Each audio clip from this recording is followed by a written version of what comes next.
दोस्तों, आज के समय में रिलेशनशिप में जीने और मरने की बातें तो लोग करते हैं, लेकिन छोटे मोटे लड़ाई झगड़े या मनमुटाव के कारण ही दोनों एक दूसरे से अलग भी हो जाते हैं। अलग होने पर थोड़ी तकलीफ होती है, कुछ लोग आंसू भी बहा देते हैं, लेकिन कुछ ही दिन में सब नॉर्मल हो जाता है। इमोशनल अटैचमेंट की बातें लोग भूल जाते हैं, लेकिन आज से हजारों लाखों साल पहले हमारे पूर्वजों और आदि मानव के लिए रिलेशनशिप सही मायने में मौत और जिंदगी के बीच की डोर हुआ करती थी। स्टोन एज में कोई रिलेशनशिप टूटने का मतलब सीधा मौत होता था। ऐसे में उन लोगों के लिए रिलेशनशिप बनाए रखना एक सर्वाइवल टेक्निक थी। उस दौर के रिश्ते सच में ऐसे थे जो जिंदगी के बाद तक कायम रहते थे। दोस्तों, स्टोन एज की जब भी बात आती है तो ऐसा लगता है कि उस समय में लोग बस शिकार करते थे, गुफाओं में रहते थे और एक दूसरे से झगड़ा करते थे। उस समय रिश्तों के बारे में शायद ही कोई बात करता होगा, ऐसी अभी तक हमारी सोच थी। लेकिन मॉडर्न थ्योरी और आर्कियोलॉजिकल रिसर्च ने स्टोन एज की एक नई पिक्चर दुनिया के सामने पेश की है। रिसर्च में पाया गया है कि 1 लाख साल पहले भी लोग एक दूसरे से इमोशनली कनेक्टेड हुआ करते थे। वे लोग एक दूसरे से प्यार करते थे, उनका सम्मान करते थे और बहुत भावुक भी होते थे। शायद आज के समय से भी ज़्यादा इमोशनल हमारे पूर्वज हुआ करते थे। आज तो पार्टनर के साथ सिर्फ एक रोमांटिक रिलेशनशिप लोग कायम करते हैं, लेकिन स्टोन एज में पार्टनर एक इंश्योरेंस पॉलिसी की तरह हुआ करता था। ये इंश्योरेंस पॉलिसी भूखमरी, खराब मौसम, शिकारियों और मौत से रक्षा किया करती थी। एक रिसर्च में पाया गया कि स्टोन एज के समय में जब इंसान जंगलों में रहा करते थे तो जिन बच्चों की देखभाल सिंगल पेरेंट करते थे, उनमें मौत का आंकड़ा कपल्स द्वारा देखरेख किए जाने वाले बच्चों की तुलना में 3 गुना अधिक था। ऐसा इसलिए क्योंकि अकेले शख्स के लिए सभी परिस्थितियों से निपटना बिल्कुल भी आसान नहीं होता था। 2 लोग एक दूसरे के पूरक माने जाते थे। मेल और फीमेल एक दूसरे की ज़रूरतों को समझते थे और सर्वाइवल के लिए जिम्मेदारियां भी साझा किया करते थे। ये रिलेशनशिप सर्वाइवल स्ट्रेटजी हुआ करती थी, जिनमें जोड़े साथ मिलकर खाना इकट्ठा किया करते थे, एक दूसरे की शिकारी जानवरों और दुश्मनों से रक्षा करते थे। यहाँ तक कि बीमार होने पर एक व्यक्ति अपने पार्टनर की देखभाल भी करता था और दोनों साथ साथ मिलकर बच्चों का पालन पोषण किया करते थे। और अगर दोनों में से किसी एक की मौत हो गई तो ये सब कुछ उस व्यक्ति को अकेले मैनेज करना पड़ता था, जो बिल्कुल भी आसान नहीं होता था। अगर उस समय किसी की मौत हो जाती थी तो उसके शव को ऐसे ही सड़ने के लिए नहीं छोड़ दिया जाता था, न ही उसे पानी में बहाया जाता था, बल्कि पूरे सम्मान के साथ उसे दफनाया जाता था। कई बार तो जोड़ों को एक साथ ही दफन किया जाता था। मैंचुआ कपल का स्केलेटन इसका एक बहुत अच्छा एग्जाम्पल है। 2 डेड बॉडीज को इस तरह से दफनाया गया मानो वो एक दूसरे से गले मिल रहे हों। इस तरह की रिलेशनशिप आज के समय में शायद ही कहीं देखने को मिलेगी। दोस्तों, प्राचीन समय में आदि मानव घर से दूर नहीं बल्कि आसपास ही अपने करीबी लोगों को दफनाते थे। उन्हें लगता था कि इससे उनका प्यार उन्हें मिलता रहेगा, जबकि आज व्यवस्था बिल्कुल बदल गई है। अंतिम संस्कार भी महज औपचारिकता बनकर रह गई है।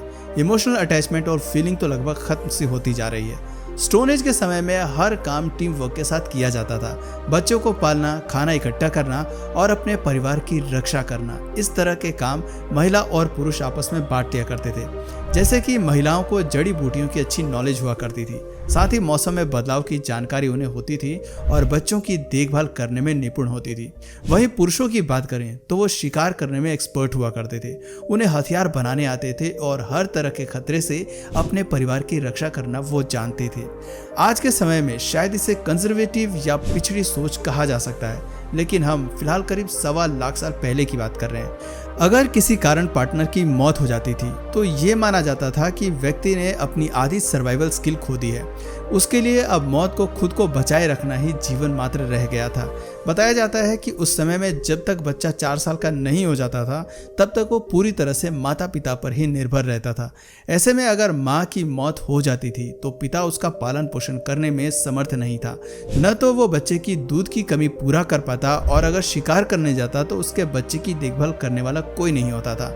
उस समय की परिस्थितियां विपरीत थीं। जंगल में सरवाइव करना अपने आप में चुनौती से कम नहीं था। शिकार के दौरान जानवरों के हमले से घायल होना, हड्डियां टूटना, बीमार होना, ये सब कुछ काफी नॉर्मल हुआ करता था। रिलेशनशिप का मतलब ही ये था कि इस तरह की सभी चीजों का मुकाबला साथ मिलकर किया जा सके।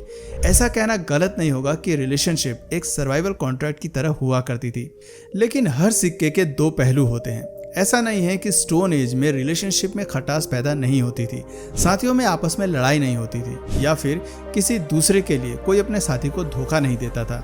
ये सब चीज़ें उस दौर में भी देखी जाती थी। कई रिसर्च में पाया गया है कि पाषाण युग में भी लोग एक दूसरे से नफरत किया करते थे और मन में जलन और ईर्ष्या की भावना रखते थे। इस जलन और झगड़े के कारण कई बार खूनी संघर्ष भी हुआ करता था और ये कोई मामूली संघर्ष नहीं होता था, बल्कि इसका सीधा असर संपूर्ण मानव सभ्यता पर पड़ता था। उस समय आबादी बहुत अधिक नहीं थी। ऐसे में कुछ लोगों की मौत के कारण भी पूरी व्यवस्था बिगड़ जाती थी। पूरे क्षेत्र में अशांति का माहौल पैदा हो जाता था और कबीले उजड़ जाते थे। कई बार बच्चे अनाथ हो जाते थे जिनकी देखभाल करने वाला भी कोई नहीं बचता था। सामाजिक संतुलन पूरी तरह से बिगड़ जाता था। फ्रांस के आर्कियोलॉजिकल डिपार्टमेंट ने अपने जर्नल्स में बताया कि महिलाएं अक्सर दूसरे ग्रुप के लोगों के साथ संबंध बनाया करती थी। हालांकि जीन्स में डाइवर्सिटी के उद्देश्य से देखा जाए तो ऐसा करना जरूरी भी था, लेकिन ये बात पुरुष नहीं समझते थे और वो भावुक हो जाते थे। साथी के धोखे देने की बात पर वो इतना गुस्सा हो जाते थे कि सामने वाले की जान लेने पर उतारू हो जाते थे। उस समय भी इमोशनल ब्रेकडाउन जैसी चीजें देखने को मिलती थी। वो दूसरे कबीले पर हमला किया करते थे। साथी को वापस पाने के लिए वो किसी भी हद तक जाने के लिए तैयार हो जाते थे। ऐसे में महिलाओं के बहुविवाह की बात भी शोधकर्ता बताते हैं, जहां वो एक से अधिक पुरुषों के साथ संबंध बनाया करती थी। लेकिन उस दौर में बातचीत करने से समस्या का समाधान नहीं होता था। बीच बचाव करने के लिए न तो कोई कोर्ट था और न ही कोई पुलिस या सलाहकार। ऐसे में सिर्फ बदले की भावना ही रह जाती थी और ये भावना ही खूनी संघर्ष में तब्दील हो जाया करती थी। दोस्तों, सिर्फ साथी के धोखा देने के कारण पूरे कबीले तबाह हो जाते थे। यहाँ बात सिर्फ महिला की नहीं बल्कि पुरुषों की भी होती थी। वो दूसरी महिलाओं की ओर आकर्षित हो जाया करते थे। धीरे धीरे इन चीज़ों को कंट्रोल करने के लिए कुछ सभाओं का आयोजन किया जाने लगा। दोस्तों, जिस तरह से आज हम लोग डिनर के समय परिवार के साथ क्वालिटी टाइम स्पेंड करते हैं, ठीक उसी तरह उस दौर में भी लोग साथ मिलकर खाना खाते थे और एक दूसरे के प्रति अपना प्यार दिखाते थे। हाँ, डाइनिंग टेबल की जगह बीच में आग होती थी। एक दूसरे के साथ समय बिताने से फीलिंग्स और इमोशनल अटैचमेंट का होना आम बात हुआ करती थी और इस अटैचमेंट के कारण ही वे लोग परिवार में किसी सदस्य की मौत होने पर शोक व्यक्त करना भी जानते थे। लोगों को दफनाते समय खाना, कीमती सामान और उनकी मनपसंद चीजें साथ में दफनाई जाने लगी। इस तरह की कहानियां हमें मिस्र के इलाकों में काफी सुनाई देती हैं।